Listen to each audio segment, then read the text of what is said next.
Thank you, Mr. Garber. Just one point from my point of view, I would like to say, I hope people don't get the impression that this is a fight or this is a learning institution here, and we're here to learn from each speaker. So I hope you don't get the impression that this person's right, this person's wrong.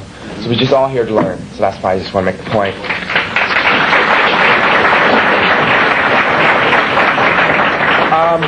For the people who came in late, I'd like to introduce our next speaker again. He's the West Coast Regional Minister for the Honorable Elijah Muhammad of the National Islams. Thank you. He's Associate Professor of Pan-African Studies at Cal State Los Angeles. He has traveled extensively throughout Europe, Asia, and Africa. 2 times lecturing in South Africa.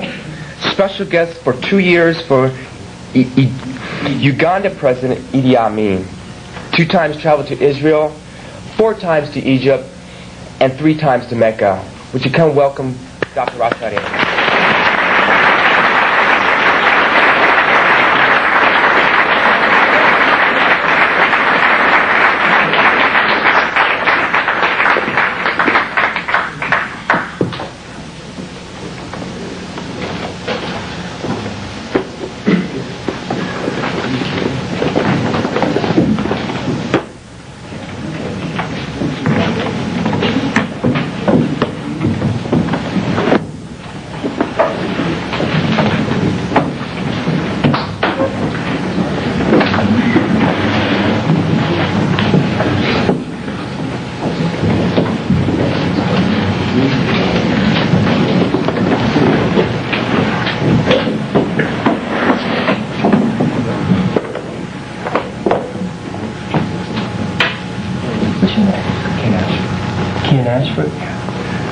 Brother Ken Ashford, Sister Cherie X, brothers and sisters of the Black Student Union, members of the Jewish community, brothers and sisters, Rabbi Jerry Goldstein, Professor Zeb Garber. This is a very important topic that has been chosen for us. We are taught by the Honorable Elijah Muhammad that we should begin everything in the name of God. So in the name of Allah, who came in the person of Master Farad Muhammad, to whom praise is due forever. And we forever thank Allah for raising in our midst the black man and black woman of America, a divine leader, a divine teacher, and surely a divine guide in the person of the most honorable Elijah Muhammad. And we thank Allah and his messenger for preparing a champion for the black man and black woman's cause, the most dynamic and charismatic, and certainly the guide of our day, made that way by God and his messenger, Minister Louis Farrakhan. In their names I greet you with the greeting words of peace. Assalamu alaikum. And to others, shalom alaikum. The topic is the chosen people. What a topic. Before we can go into the chosen people, we have to ask, who's doing the choosing? Because, as Professor Garber has said, he spoke from his own individual point of view. There would be others, if we had everyone to speak, who would speak from their own individual point of view. Everybody would, as the old folks say among black people, everybody would pick and choose.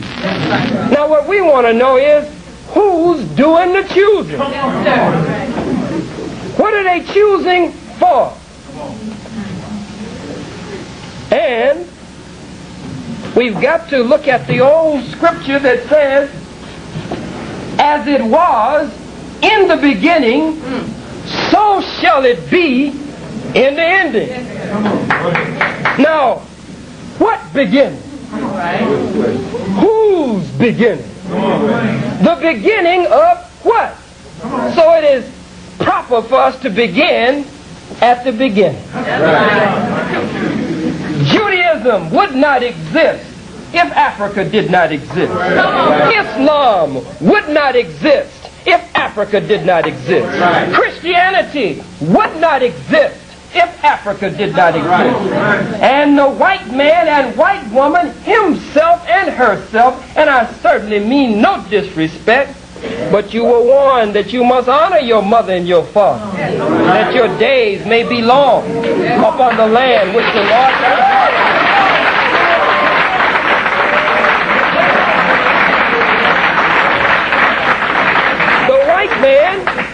The white man and the white woman, be they Jew or Gentile, and let's get that mess straight before we even get started. Every Caucasian, every white man and woman who is not a Jew is a Gentile. Now let's take a look at it. When we study what is called etymology, the origin, the beginning, or the root of terms and terminology, isn't it interesting that the root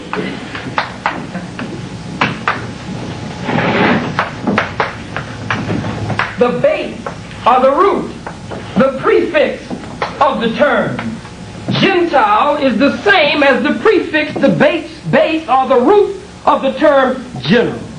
All white folks who do not ascribe and believe to the tenets of Judaism are considered white folks in general. They're considered Gentiles. I mean, there's no question about it. Now, let us proceed.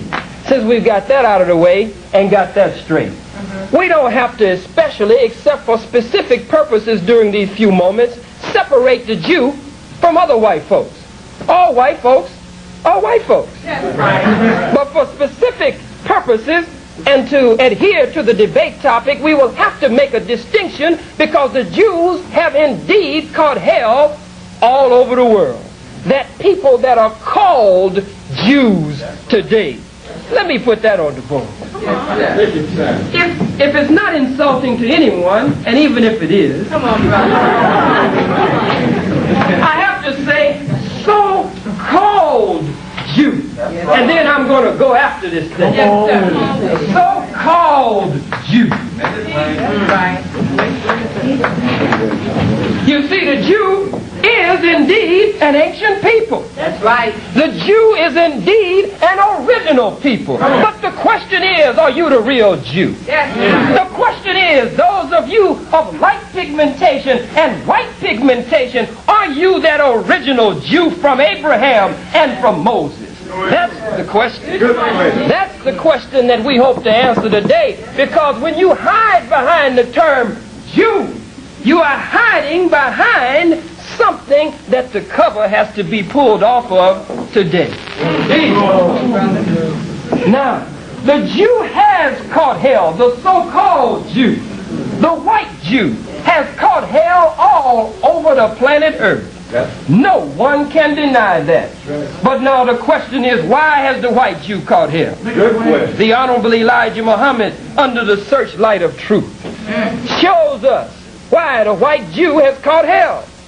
He teaches us that the white Jew has caught hell because you represent that group or that circle of people who adhered to the laws and the teachings and the customs that Moses brought to you.